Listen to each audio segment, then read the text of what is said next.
This is the Best or Worst Podcast. And now, here are your hosts, Koji Stephen Sakai and M. Martin Mapoma. And this is Martin.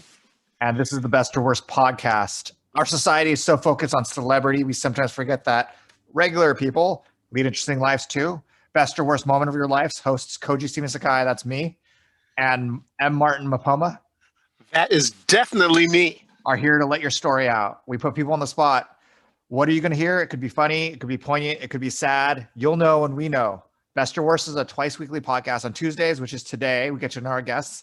And on Thursdays, we get to ask them their best or worst moment. That was good. That was good. And this is episode what? Did you say it already?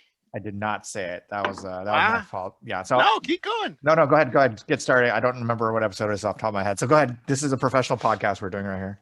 Wow, there's a chink in the Sakai armor. Finally found one. That's awesome. Okay, guys, I am really super excited to have this young man on. This is someone that I've known for going on 30 years. When I started my acting career in Chicago.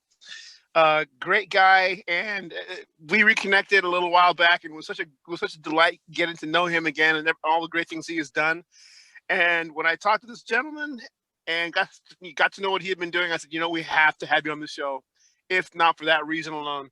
So please welcome to the podcast, Gary Mills. Thanks, guys. I Mills. appreciate you having me on. My first time on the show. That's awesome. I hope to have you back too. And by the way, this So is episode 81. This is episode 81. So 81. Episode 81. Nice. Okay. Lucky Thank you. 81. Thank you, Lucky Koji. 81. So Gary, why don't you tell us a little bit about yourself? Cool. So as Martin said, we knew each other back in the day as actors. I've been in Chicago about 33, going on 34 years. Came here to study acting, studied at the theater school at DePaul, and then was out there with Martin banging around doing plays and film and commercials and TV and all that good stuff. McDonald's Industrials. McDonald's Industrial. That is those? true.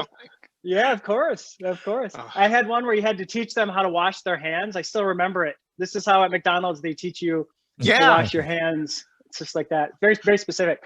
Anyway, so about 15 years ago, a friend of mine who owned a place called the Actor Center in Chicago, his name is David Lewis, he had an idea where he said, I want to take all these tools and skills that you know as an actor, that I know as an actor, and I want to create a curriculum and a training company that takes all these things that actors know and brings it into the corporate environment and teaches executives how to be more confident, how to use their voice, their body language. He said, how does that sound? Do you want to do that with me? And I said, no, that sounds terrible. I said, because I thought it was like Chris Farley, like a motivational speaker. And I said, I do not, please don't make me do that. He said, no, it's not like that at all. And he explained what it was. Like, okay, that sounds cool. And so I wrote this curriculum and we piloted it with a couple. We had no clients, so we gave it away for free. And all of a sudden, these big companies started going, I've never seen anything like this, that the skills that an actor knows can be brought in to the corporate environment. It's amazing. And so 15 years later, we're in 60 countries. We train in 6 languages. I've trained on 6 continents. And it's this big thing where we hire actors who are good with business to travel around the world and teach these tools and these skills.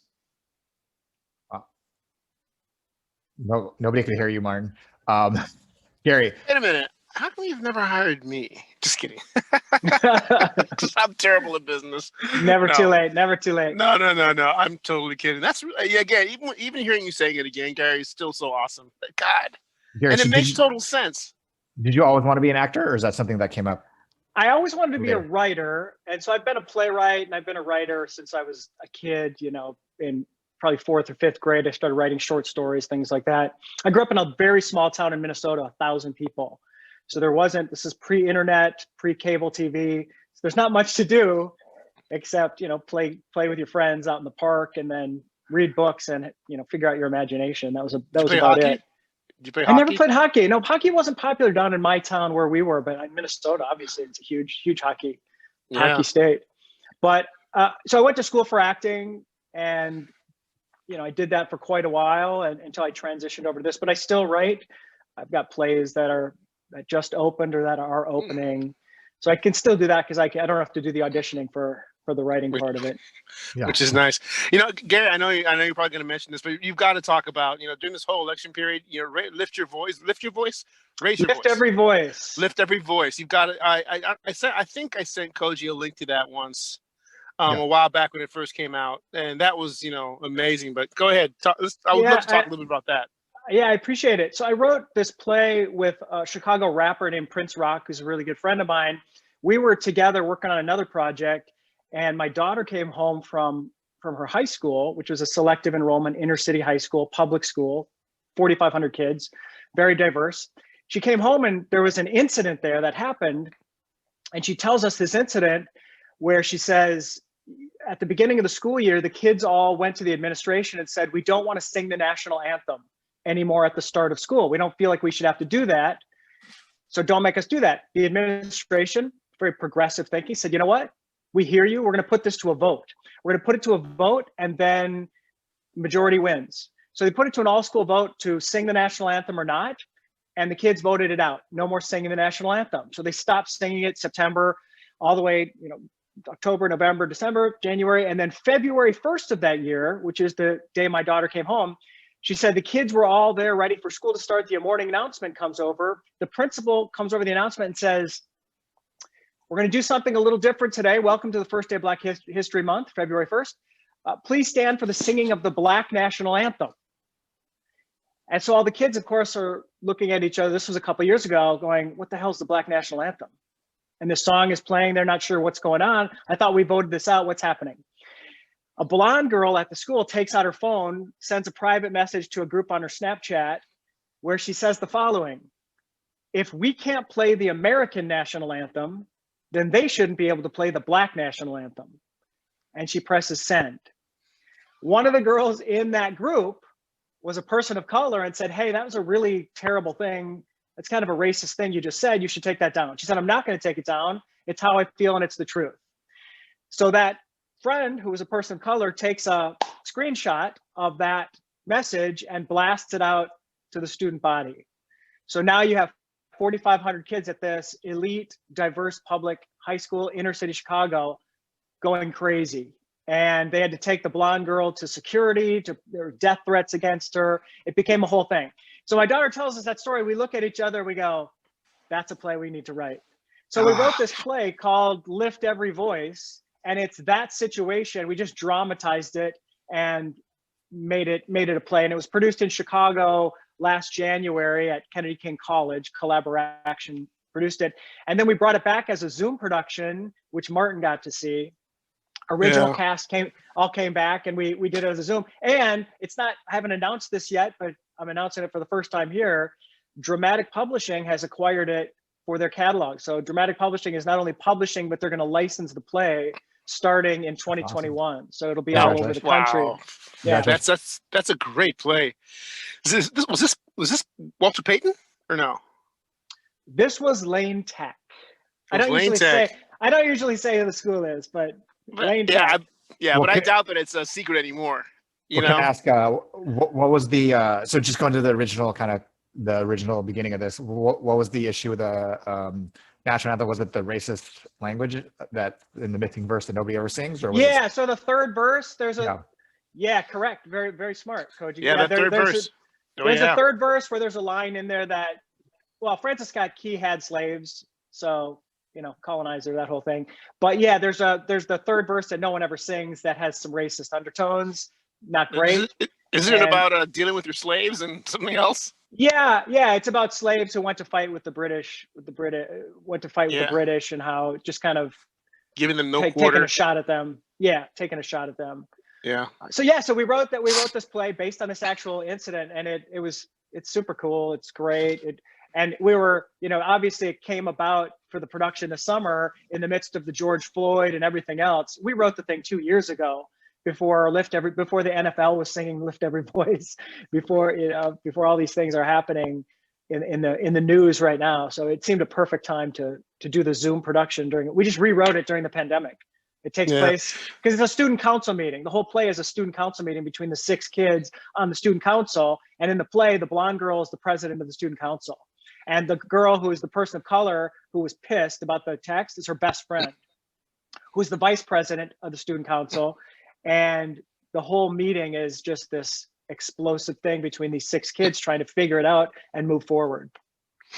Yeah, it was pretty intense. It was really good. So it's funny. I don't think I've heard the Black National Anthem. Really?